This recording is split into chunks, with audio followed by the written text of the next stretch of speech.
하나님의 말씀은 아모스 5장 18절로 24절 말씀, 제목은 정의와 공의를 강물같이 이라는 말씀 가지고 함께 은혜를 나누시겠습니다.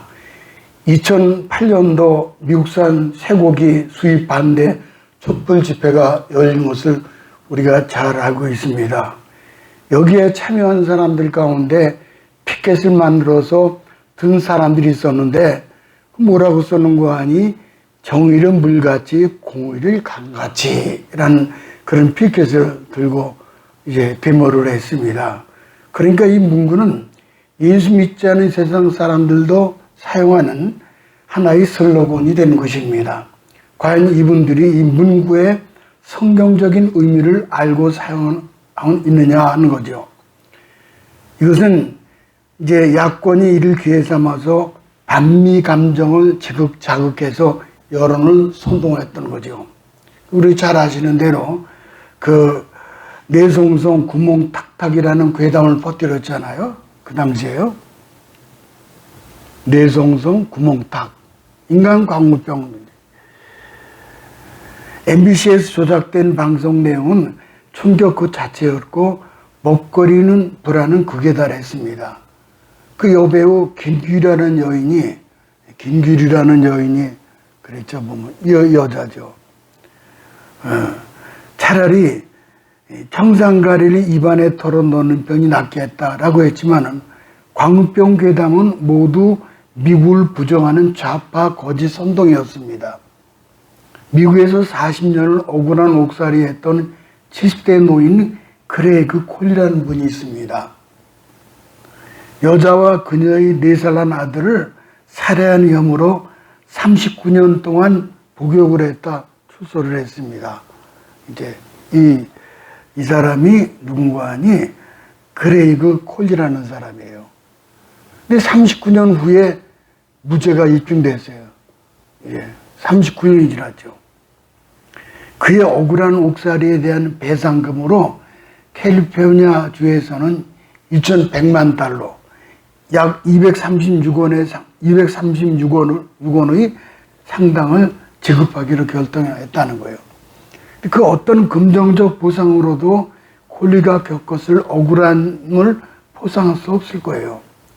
살인범으로 몰려서 겪어야 했던 수모와 치욕과 고통, 그리고 개인 세월을 어떻게 돈으로 보상할 수 있겠습니까? 그 부모님은 소송비용을 떼느라 집을 저당 잡혔고 아들의 감옥살이 하는 동안에 세상을 떠났어요. 당해도 사건 현장에서 채취된 DNA가 콜리의 것이 아닌 것으로 판명되었고 이어서 재수사를 통해서 그의 무죄가 입증이 되었다는 거예요. 만약 DNA 검사 방법이 없었더라면 그는 감옥에서 그의 생활을 마감했을 것입니다. 이것이 우리가 살고 있는 세상의 민낯이에요. 사회적 약자들이 보호받지 못하고 부당하게 압제를 당하죠. 누가 그들의 편에 서주겠습니까? 이럴 때처럼 사회의 공의와 정의가 절실히 필요할 때가 온 것 같습니다. 우리는 평범한 일상생활 속에서 별다른 큰일을 만나지 않고 살기 때문에 그게 그렇게 중요하다고 생각하지 않죠. 그런데 내 자신이나 가족 중에 억울한 누명을 쓰고 피해를 입었다고 생각하면은 정의롭게 판결하는 재판이 얼마나 귀한지, 얼마나 정의의 재판관이 얼마나 중요한지 몰라요. 너무 억울하잖아요. 이 시간이 지나면 다 드러나는 거죠. 헌법재판관들. 하나님 말씀은 만고불변의 진리이며 모든 나라와 민족에게 예외 없이 적용되는 공법입니다.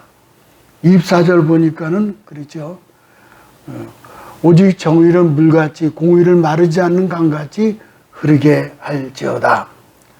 세상 모든 사람에게 말씀이 공법으로 적용하고 실천되어질 때 정의가 강물처럼 흐르는 아름다운 사회가 국가가 이루어지는 거죠. 선지자 아모스는 공법의 근본인 하나님 말씀과 그것이 실천되는 이상적인 사회로 흐르는 강물을 비유하고 있어요.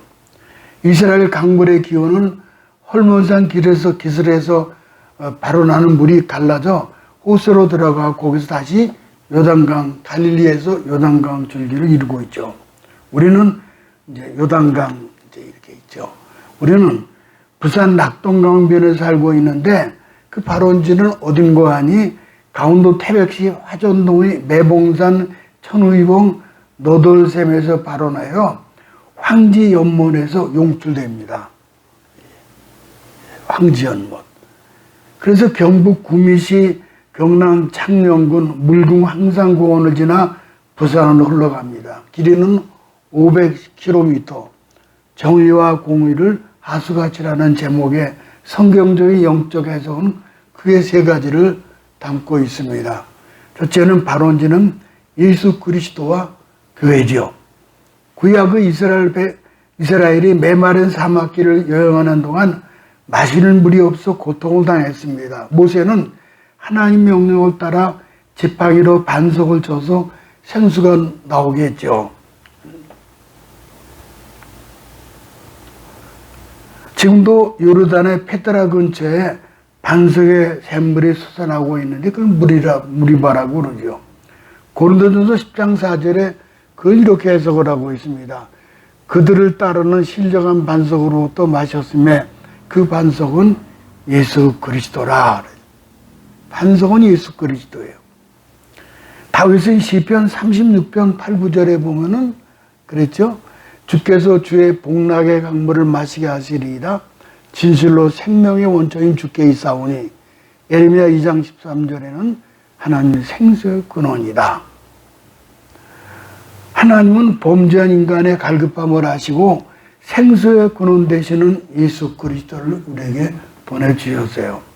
수가성 우물가에서 사마리아 여인과 대화 나오는 거 잘 알죠. 요한복음 4장 14절에 보면은 내가 주는 물을 마시는 자는 영원히 목마르지 아니하리니 내가 주는 물은 그 속에서 영생하도록 솟아나는 샘물이 되리라. 영생하도록 솟아나는 샘물이 되리라.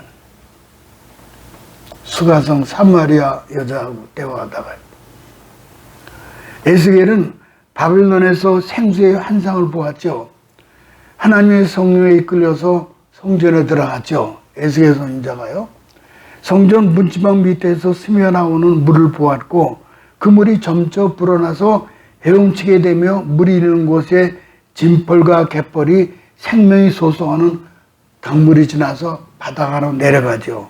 그게 성경에 다 예언이 되어 있죠. 성전 문지방에서부터.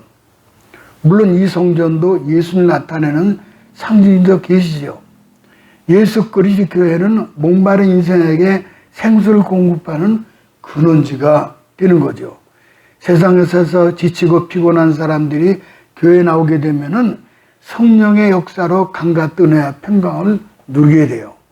요한복음 7장 37절에 보면은 예수께서 외쳐 이르시되 누구든지 목마르거든 내게로 와서 마시라. 나를 믿는 자는 성경에 이른 것 같이 그 배에서 생수의 강이 흘러나오리라. 하나님께서 아브라함은 선민의 조상으로 부르시고 그에게 중요한 사명을 맡기셨어요. 아브라함은 모든 믿는 자의 표본이며 또한 축복의 통로가 되죠. 창세기 18장 18절로 19절에 보니까 그랬어요. 보면은 아브라함은 강대한 나라가 되고 천하 만민은 그로 말미암아 복을 받게 될 것이 아니냐.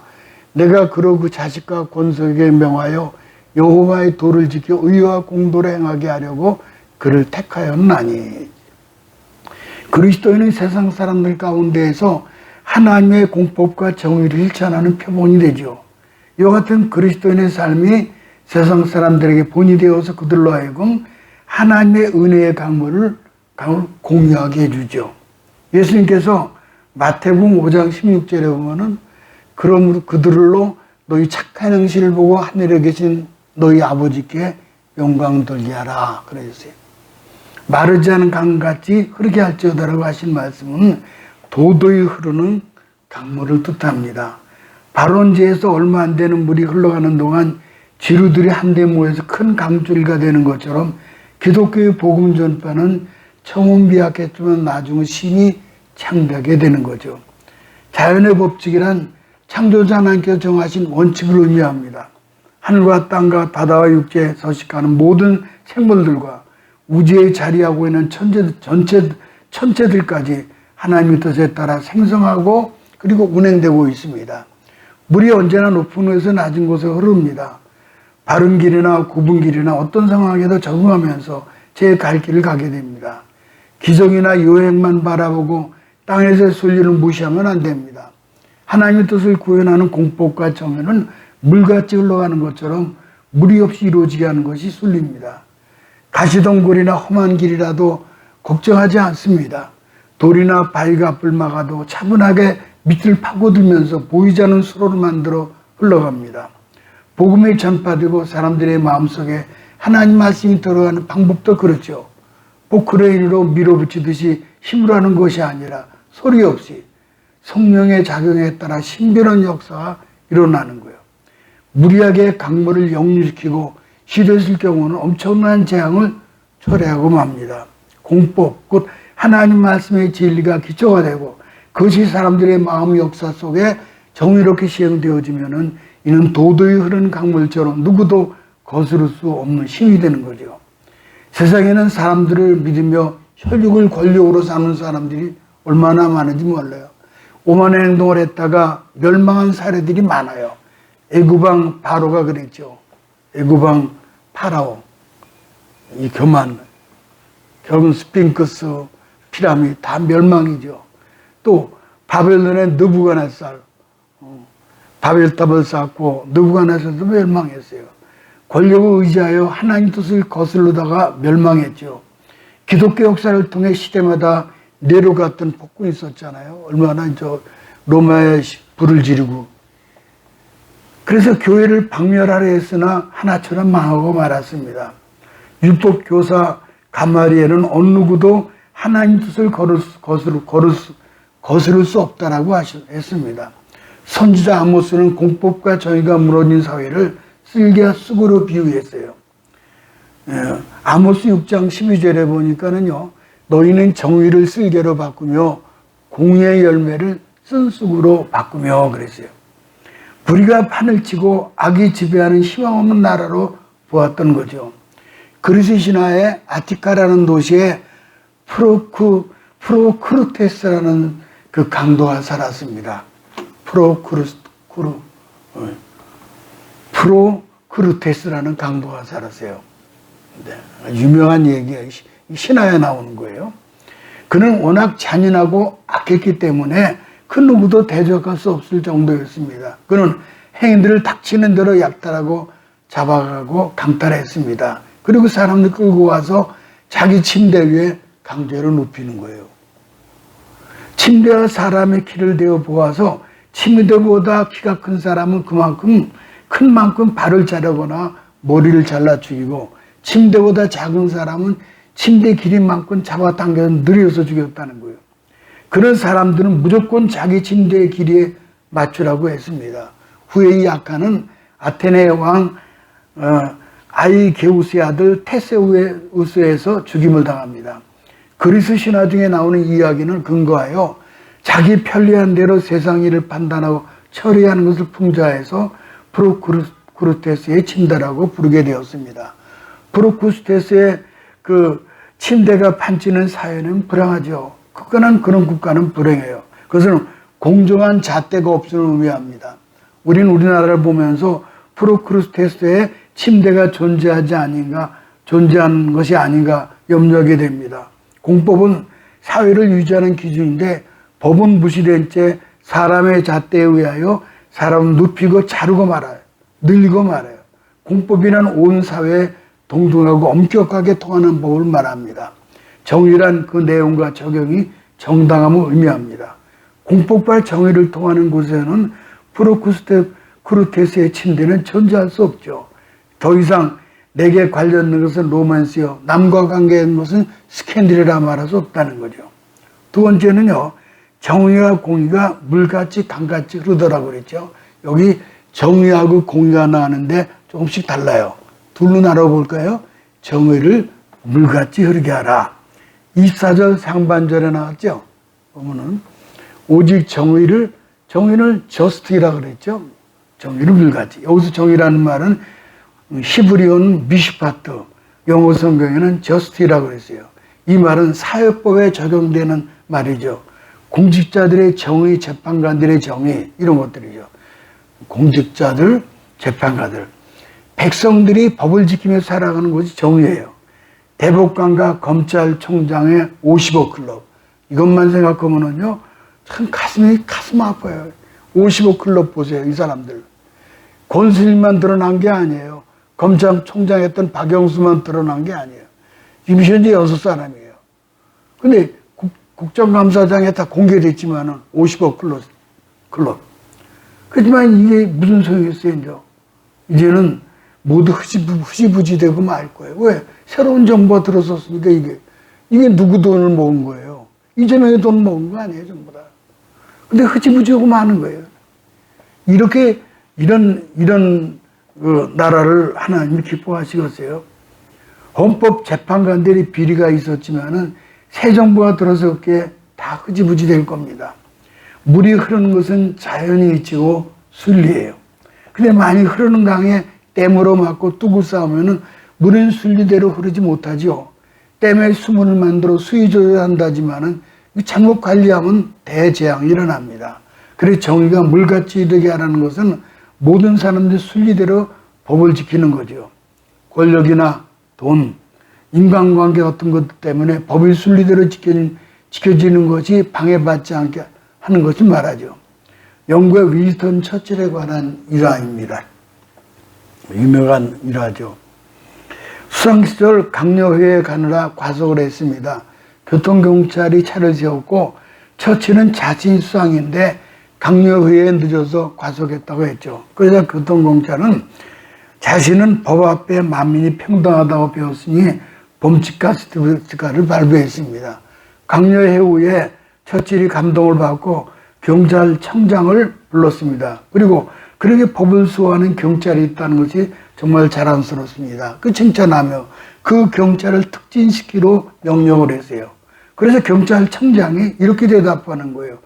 과속 차량을 적발했다고 특진시키는 규정은 없습니다. 척질이 웃으면서 이렇게 얘기했다는 거예요. 아이고, 오늘 경찰관들한테 두 방 먹었네. 돈의 흐름에 따라 법의 잣대가 달라지는 국가와 사회가 있다면 이는 불량하고 부패한 국가와 사회입니다. 내 편이 아니냐에 따라 법의 잣대가 달라지는 사회 정의가 진영의 논리에 영향받는다면 그거는 불법한 국가예요. 우리 사회에서 정의가 물같이 흘러야 합니다. 우리가 청문회를 많이 보잖아요. 폭로되는 공직자들의 각종 부정과 비리 사건을 보면 너무 기가 막혀요. 그래서 이제 새 정부에 임명하는 부서의 요직에 추천된 사람들이 청문회에서 탈탈 털리는 거 싫어가지고 많은 사람들이 고사하고 있다는 거예요. 인사청문회 김민석, 인사청문회 이종석 이런 사람들. 근데 그게 와도 그 외 사람들이 전부 다 이게 다 고사한다는 거예요. 왜냐하면 탈탈 털리면은 조국이 짱나는 거 아니에요. 오늘 대한민국은 암호 선자의 외침이 절실합니다. 정의가 한강강 낙동강 같이 그 물같이 도도히 흘러야 합니다. 결국 하나님의 개입만이 횡포를 막을 수가 있죠. 그 다음에는 공의를 강같이 흐르게라고 했습니다. 24절 하반절을 가볼까요? 공의, righteousness를 마르지 않는 강같이 기하라 그랬어요. 여기서 공의는 무엇입니까? 이 말은 히브리 언어 체티카에서 번역한 건데 영어 성경은 righteousness라고 해요. 아까는 justice, 이번에는 righteousness는. 이것은 주로 하나님의 법과 관련된 상황에서 사용을 해요. 하나님 법과. 그러니까 율법에 관계된 거예요. 다시 말해서 의로우시고 선하신 하나님을 따라 살아가는 것이 공의라는 거예요. 대한민국 이 공의가 절실한 때이죠. 신명기 25장 15절에 보니까는 그랬어요. 오직 온전하고 공정한 저울줄을 두며 온전하고 공정한 대를 둘 것이라. 장사를 할 때 공정한 추화대를 사용하라는 거죠. 이 말씀은 세상에 살아가면서 지켜야 할 하나님의 법의 구체적인 예입니다. 다시 말씀드려서 공정이 잘 지켜지도록 살아가는 것이 공의를 강같이 흐르게 하는 하나님의 방법입니다. 그러면 공의가 강같이 흐르다는 무엇을 말합니까?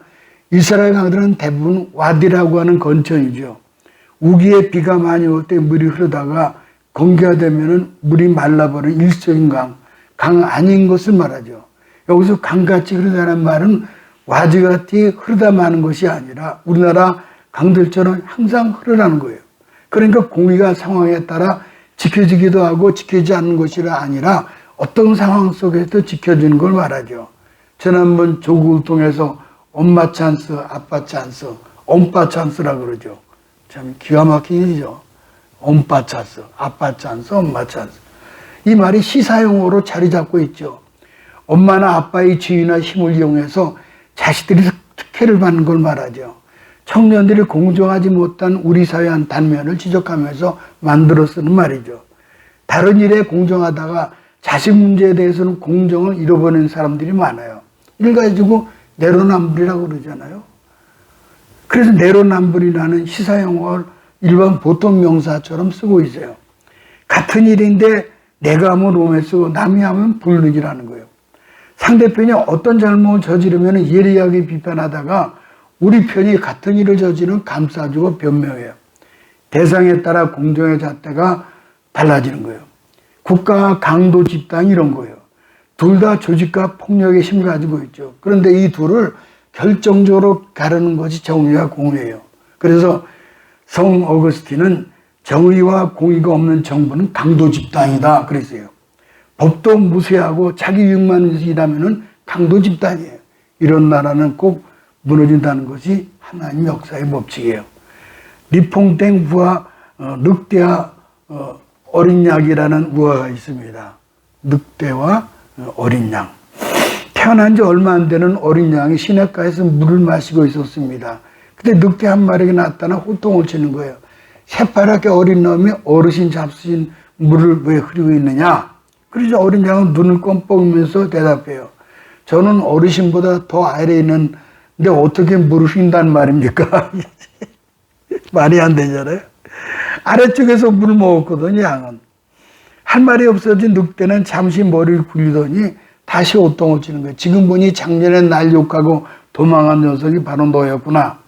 그래서 이번에는 어린 양은 눈을 껌뻑이면서 얘기하려. 저는 작년에 태어나지도 않았는데요.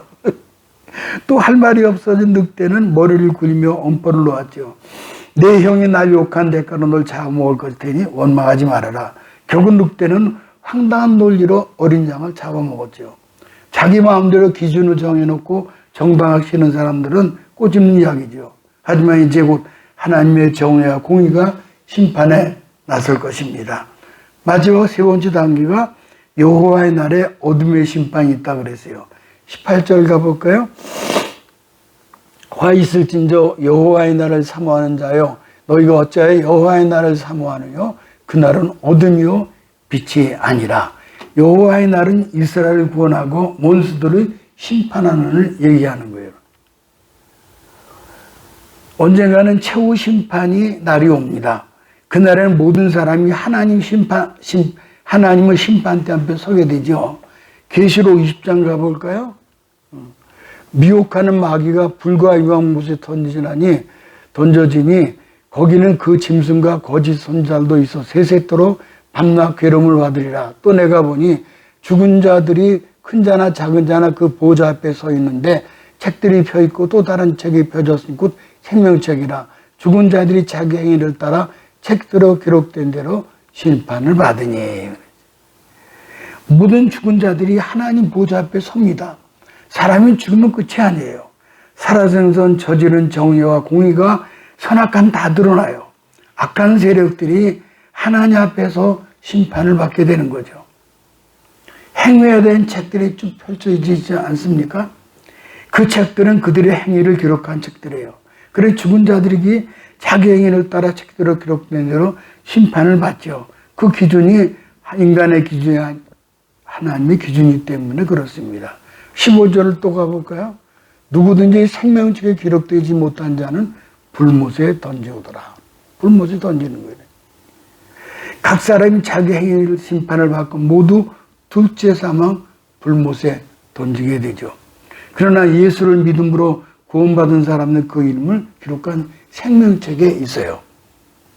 우리 그리스도는 그 이름이 생명책에 기록되어 있죠. 우리 이름이.